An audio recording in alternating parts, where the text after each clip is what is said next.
만들 때마다 그래. 시끄러. 절. 우리 외역생 28일 줬다. 진짜 봤어. 자, 수호제기 밑에 친구들, 이 작품은 수호제라는 집의 이름을 통해 작가 자신의 삶을 돌아보고 깨달음을 밝힌 나오는데? 한문수필이에요. 아. 한문수필. 수호제의 의미와 작가가 깨달음을 얻는 과정을 파악하면서 작품을 감상해주세요. 수호제라는 이름은 큰형님이 자기 집에 붙인 이름이다. 그 수호제에다가도 동그라미를 치면 그것도 본질적 자아의 의미가 있다는 걸 기억해줘. 나와 굳게 맺어져 있어서 서로 떨어질 수 없는 사물 가운데 나보다 더 절실한 것은 없다. 그러니 굳이 지키지 않아도 어디로 가겠는가? 이상한 이름이다 라고 하면서 정연아, 처음에 시작할 때 수호제라는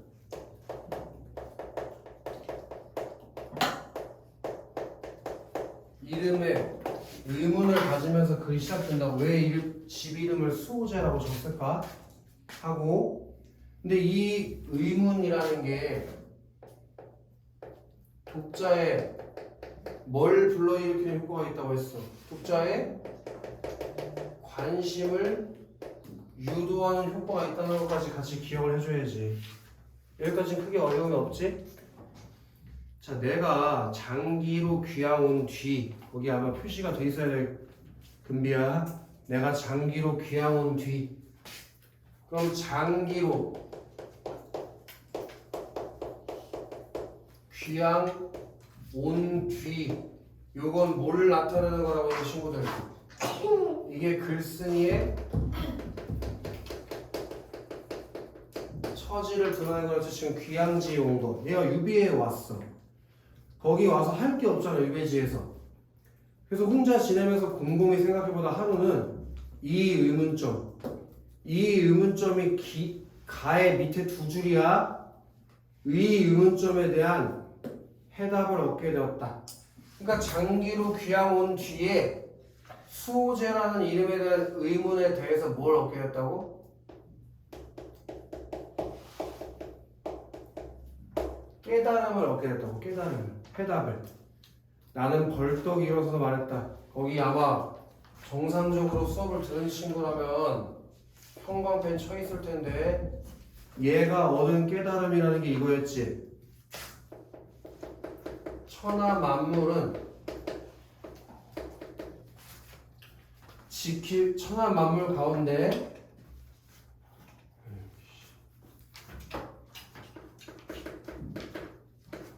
지켜야 할 것은 하나도 없지만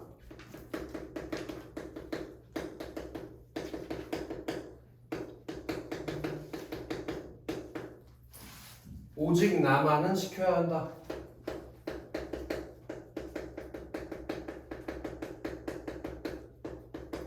이게 얘가 장기로 귀향 온 뒤에 알게 된 깨달음이지? 이 깨달음이 요 수호제라는 의문에 대한 답이라고. 큰형님이 왜 수호제라는 이름을 지었는지 이해돼? 이때 중요한 점이 이렇게 공부가 돼 있어야 돼. 아마 내가 수업할 때도 그렇게 하라고 했을 텐데, 천하 만물에는 세모가 들어가 있습니다. 천하 만물에는. 그리고 요 오직 나만은 지켜야 한다에 나는 동그라미가 들어가 있어야 돼. 왜냐면 은서야, 절대 우리 은서가 쉬는 시간에는 열심히 놀고 수업 시간에 졸고 그런 친구가 아니지? 그치?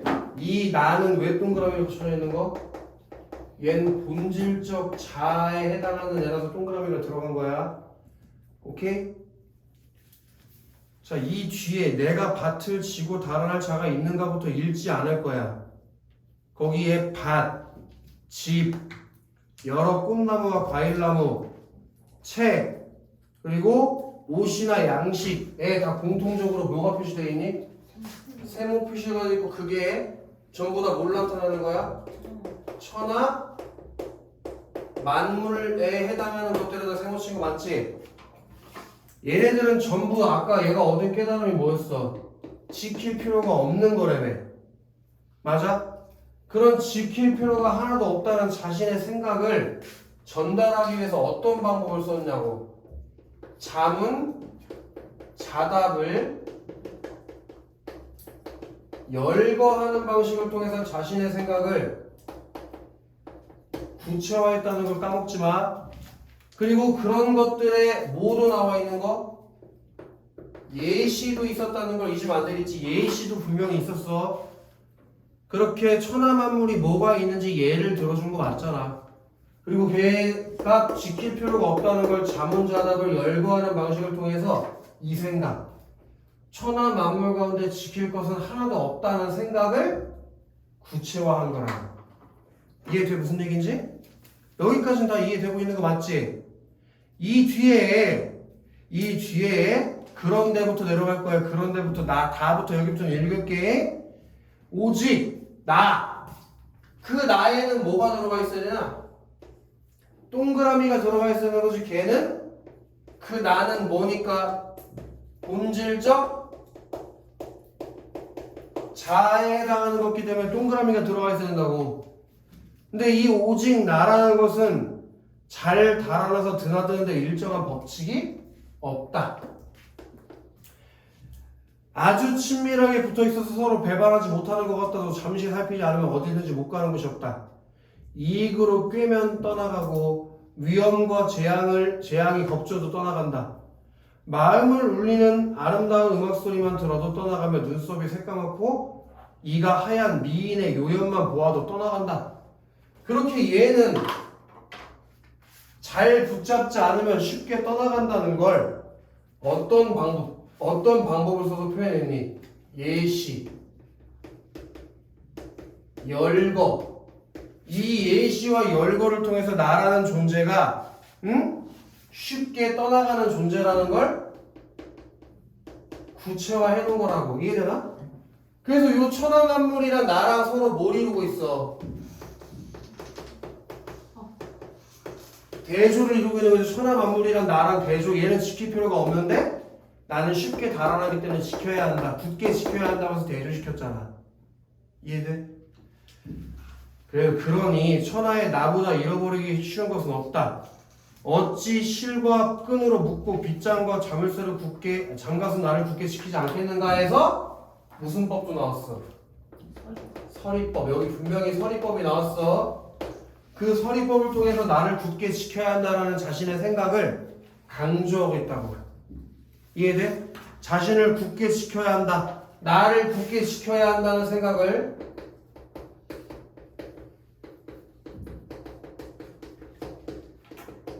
서리법을 통해서 강조하고 있다고. 이해돼? 그러니까 만약에 선택지에서 서리적 표현을 통해 작가의 생각을 부각하고 있다, 강조하고 있다 이런 선택지가 나오면 다 맞는 얘기가 되겠지. 이해돼? 여기까지가 이제 승 부분이 나온 거. 승. 귀양 와서 수호제의 의문에 대한 답을 깨달아. 그렇게 되는 거라고. 다음 장 넘어가고. 여기부터 이제 잘 표시해서 잘 이해해야 돼. 여기서부터 이제 헛소리하면 큰일 나. 자, 그 처음에 나오는 나. 세모쳐져 있는 거야. 나는 두 번째 나가 동그라미야. 현상적 자아랑 본질적 자아 이거 구분 잘 해야 돼. 잘못 간직했다가 잃어버렸던 저자. 여기 봐봐, 여기 봐. 원래 나는 잃어버리기가 어때? 쉽지. 그런 존재라며. 나는 잃어버리기 쉬운 존재라며. 그지? 그래서 내가 나를 잃어버렸었다고 옛날에. 오케이? 어렸을 때 아마 네모 쳐져 있을 건데 안 쳐져 있으면 지금이라도 치세요.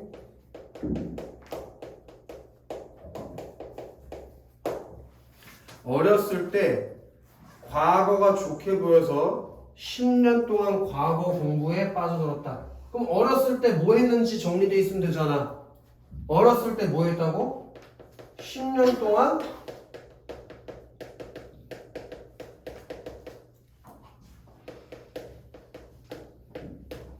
과거 시험을 보려고 공부를 했다고. 10년 동안. 괜찮지? 그러다 결국 처지가 바뀌어야 내가 네모 쳤어야지. 처지가 바뀌어. 그럼 어렸을 때에서 처지가 바뀌어로 뭐가 흘렀어? 시간이 흐른 거야. 10년 후가 됐겠지. 그리고 우리 처지가 바뀌었다는 게 뭘 의미한다고 했니? 그전엔 과거 공부하다가 이제는 처지가 바뀌었으니까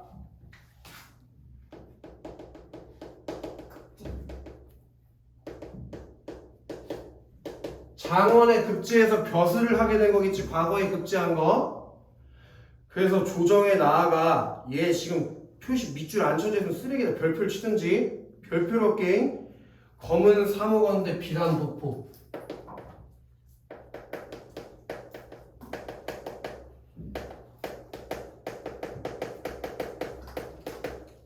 여기에 비유법이 쓰인 거예요. 비유법. 비유법이 쓰인 거예요. 비유 중에서 굳이 치자면 대유법이 쓰인 건데 대유법이 일부를 통해서 전체를 빗대는 거라고 했었어요. 이 검은 사모관대랑 비난도포가 뭘 비유한 거라고? 벼슬길에 나가게 된 걸 이렇게 비유한 거라고 했지, 그치? 그래서 12년 동안 대낮에 미친 듯이 큰 길을 뛰어다녔다. 이때 또 나왔네. 큰 길에 별표 안 쳐주는 사람 아주 나쁜 사람이요. 이 큰 길도 비유적인 표현이 쓰인 거라고 했지. 큰 길이 뭘 비유한 거라고? 벼슬길을 비유한 거라고.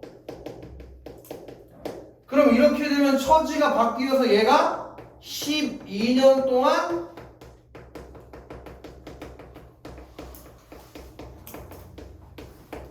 벼슬살이를 하게 된 것이 정리하면 딴생 할 때가 아니라니까. 지금 이 수고적이 오늘이 마지막이야.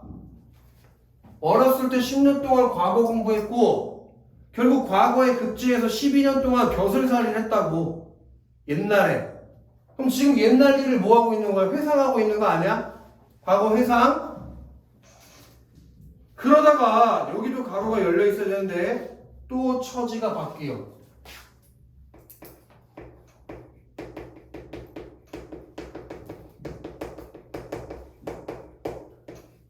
또 처지가 바뀌어서 한강을 건넜다는 건 서울을 떠나게 됐다는 뜻.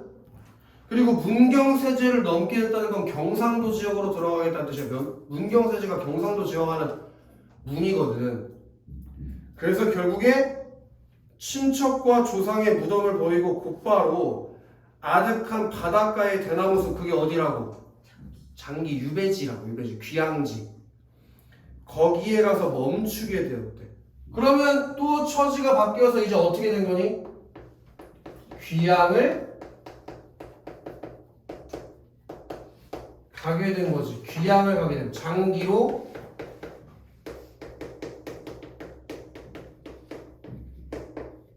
귀향을 가게 된 거. 여기까지 괜찮지?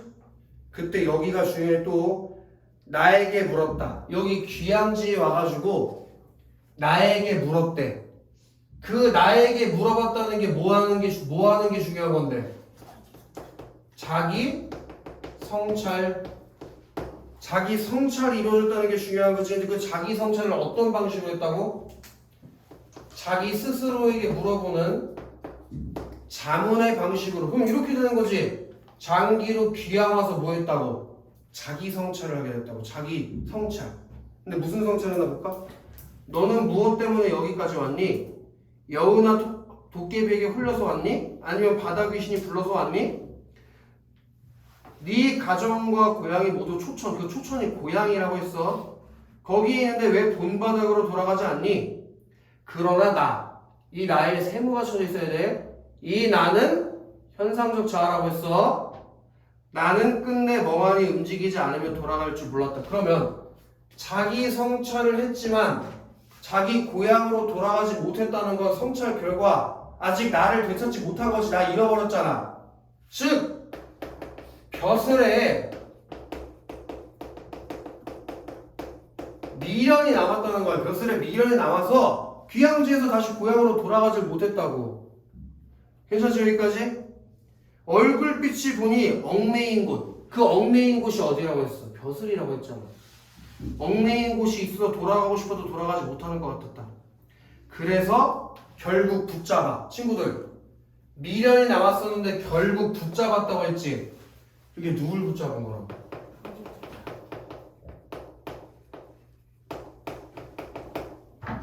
나를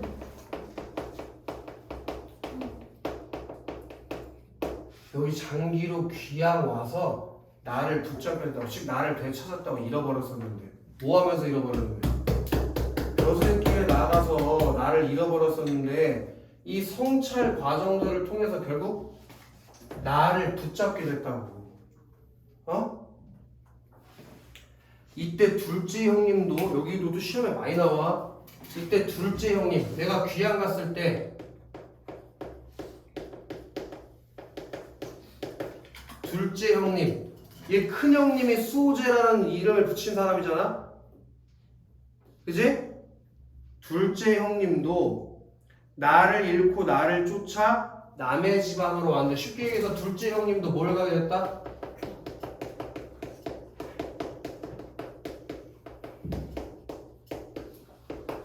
유배를 가게 됐다고. 왜 유배를 가게 됐대? 둘째 형님도 나 본질적 자아 얘를 잃어버리고, 응? 나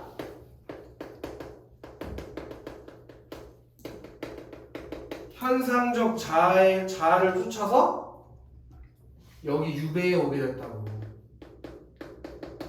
유배를. 오케이? 근데 결국에 나를 붙잡았대. 맞지? 얘를 잃어버렸는데 나를 붙잡은 거니까 그 마지막 줄에 있는 나는 뭐가 되겠어? 본질적 자아가 되는 거. 거기 동그라미 쳐져 있어야 된다고. 결국 나를 붙잡게 됐다고. 어디 오게 돼서? 유배지에 가서 결국 본질적 자아를 찾게 됐다고. 나처럼. 둘째 형님도 붙이는 서야? 여기 이렇게 전 부분이 그 나를 잃고 살았던, 본질적 자아를 잃고 살았던 과거의 삶을 반성, 이렇게 되는 거니까. 요 어렸을 때부터 지금까지가 과거의 삶이고, 이 과거의 삶을 뭐 한 거냐고? 반성한 거라고. 반성. 아시겠어? 과거 이렇게 나를 잃어버리면서 살았던 자신의 삶, 벼슬길에 얽매여가지고 자기 자신의 모습을 잃어버렸던 나의 삶에 대해서 반성한 거라고. 이해돼? 자, 오직 큰형님만, 큰형님, 작은 형님은 아까 귀양 갔었지? 큰형님만 나를 잃지 않고, 그때 나는 본질적 자아야. 그러니까 큰형님은 나를 잃지 않은 사람이야. 그래서 편안하게 단정하게 수호지에 앉아서 계시니 본기부터 지키는 것이 있어서 나를 잃지 않았기 때문이 아니겠는가? 이게 바로 큰형님이 거실에 수호제라고 이름 붙인 까닭일 것이다. 큰형님은 언제나 말씀하셨다. 큰형님이 아버지께서 내게 태연이라고 자를 붙여줄 때 그 태연에다가도 동그라미가 쳐 있어야 돼. 태연에 안 쳐지는 사람 쓰레기다잉. 이게 같은 말이야. 나랑 태연이랑 본질적 자아야. 태연이라고 자를 지어서 오로지 내 태연, 여기도 동그라미 쳐 있어야지. 태연, 본질적 자아를 지키려고 했다네. 그래서 내 거실에다가 이름을 그렇게 붙인 거지. 그럼 큰형님이 수호제라는 이름을 붙인 이유가 뭐래? 나를 잃지 않기 위해서. 그래서 집 거실에다가 수호제라고 이름을 붙였다고. 나를 잃어버리지 않기 위해서. 이해돼? 그래서 큰형님은 나를 잃어버리지 않았잖아. 나랑 둘째 형님은 나를 잃어버렸었잖아. 근데 큰형님은 원래부터 나를 잃어버리면 안 된다는 걸 알고 있었기 때문에 거실에다 수호제라고 이름까지 붙였다니까. 리원아, 그치? 하지만 이것은 핑계다. 그 핑계라는 말에다가 개별을 쳐야 돼. 핑계. 그것도 시험에 나오면 틀리면 안 된다잉. 그게 큰형님이 나를 시킨 거에 대한 무슨 표현이라고? 자기 자신의 모습을 겸손하게 표현한 거라는 거야. 여기 무슨 법이 쓰여 있다고? 단어법이 쓰여 있다는 걸 진짜 까먹으면 안 된다. 겸손한 표현. 그리고 이제 또 중요한 게 하나 나오지. 맹자 새끼한테 별표에서 박아야 돼. 맹자. 얘가 누구지? 성현이야. 이게 성현이야. 공자 맹자 같은 사람. 맹자가 뭐라 그랬대? 무엇을 지키는 것이 큰가? 몸에다가 동그라미 쳐야 된다. 몸. 그 몸이 뭐요? 본질적 자아. 몸을 지키는 것이 크다라고 했다. 그러면 이 성현의 말을 지금 뭐하고 있어? 인용하고 있잖아. 이 성현의 말을 인용하는 방법을 통해서 독자에게 설득력을 높이고 있다고 시험 문제에서 나온다니까. 성현의 말을 인용하는 방식을 통해 나를 지켜야 한다는 자신의 깨달음에 대한 설득력을 높이고 있는 거라고. 믿을 만한 사람이잖아. 성현이 한 말이니까. 그치? 너네 맨날 내가 수업 시간에 야 이거 시험 문제에 나와, 이거 시험 문제 나올 확률이 있어라고 백날 첫날 떠드는 것보다 실제 시험지 가져와서 보여준 다음에 야 이거 시험 문제 나오잖아 라고 하는 게 훨씬 설득력이 있잖아. 그래서 기출문제 계속 풀어보는 거 아니야? 뭐가 시험 문제 나오는지 보려고? 그런 거랑 똑같다고. 인용하는 방식으로 설득력을 높였다고. 이 말이 진실이다. 그래서 마지막 문장에 밑줄 하나만 치자. 내가 스스로 말한 내용을 써서 큰형님에게 보이고 수호제의 기로 삼는다. 그게 이 글을 쓴 이유가 되는 거지. 글을 쓰게 된 이유. 큰형님한테 보여주려고. 그러면서 글을 쓰게 된 이유를 밝히면 수호를 다짐하면서 글을 끝냈다는 거야. 다음 장 넘어가고. 그래서 이 부분의 시험 문제에 나올 확률이 높은 그 나, 현상적 자아랑 본질적 자아의 구분이 있지. 그건 진짜 시험에 무조건 나오는 것이고 3번에서 천하만물 가운데 지킬 필요가 없고 오직 나만을 지켜야 하는데 여기서 귀납법이라는 게 있었다는 거 하나만 기억해줘. 귀납법. 그 천하만물은 지킬 필요가 없다는 구체적인 사례를 들어서 자신의 생각을 표현하고 있었지? 그 구체적인 사례를 통해 자신의 생각을 일반화시키는 게 귀납법이야. 이게 다른 교과서에서 나와 있고 글쎄 학교 선생님이 알려주지 않았나 알려주나 내가 알 방법이 없으니까 뭐 한 선생님은 그래도 필기를 많이 해주는 선생님도 있다며. 그지? 그 혜린이 너 그 일요일에 올 때 교과서 좀 한번 갖고 와봐. 근데요. 쌤, 그 교과서에서 응. 그 시험 범위 포함해서 했던 거 있거든요. 그 찍는 거 해놓고 만들었어요. 그 페이지 있을걸요? 그 파스폰 뒤에 있는 거.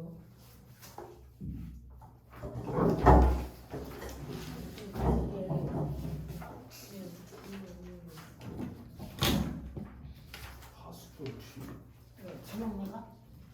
잘못가 뒤졌나? 그 무슨 정리로 있어요. 우리가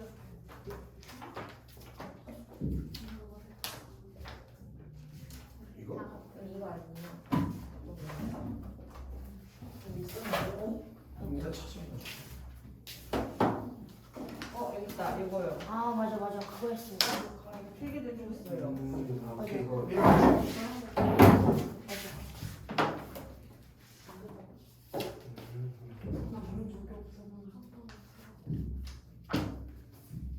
그러면 여기는 뭐 필기가 그렇게 많이 돼 있는데? 그러면 필기 전환해 주시는데. 저희 소라쌤이야? 진짜? 주현 쌤도 엄청 많잖아. 주현 쌤도 진짜 많이 필기. 근데 보니까 뭐 특별한 건 없는 것 같아. 시험범이래요. 뭐가?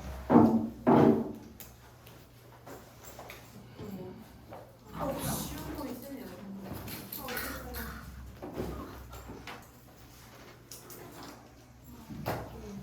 근데 뭐 아무튼 보니까 특별한 건 아직 없는 것 같고, 근데 지금 보니까 본질적 자아에 해당하는 거에 동그라미를 건너주는 거 보니까 확실히 그걸 구분하는 거 문제의 숙제될 것 같다. 본질적 자아랑 현상적 자아 구분하는 거, 그거 공부를 잘 해놔야 된다고. 아이들아, 제막내가 숙제 다 해봐. 제막내가